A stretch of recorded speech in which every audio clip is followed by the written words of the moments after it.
empezaremos a pisar con firmeza. Con la misma firmeza limpiaremos el camino para que otros no tengan miedo de dar un paso. Si hace falta revolución y así limpiarlas, no nos detendremos. Seguiremos caminando, carajo.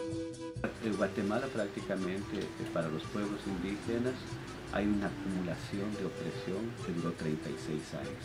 Esta situación, llegamos a la firma de los acuerdos de paz en 1996, los pueblos indígenas esperábamos un cambio.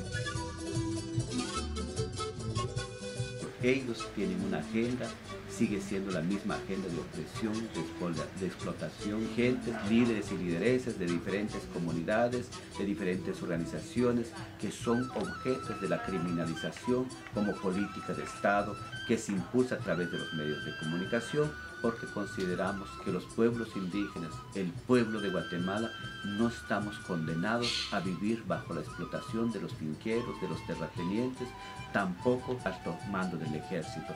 Necesitamos libertad, necesitamos desarrollarnos como pueblos a través del proyecto que es alternativa, no solo para los pueblos indígenas, sino para toda la humanidad, para salvar a la madre tierra. Es un ciclo de reto, de lucha y de esperanza.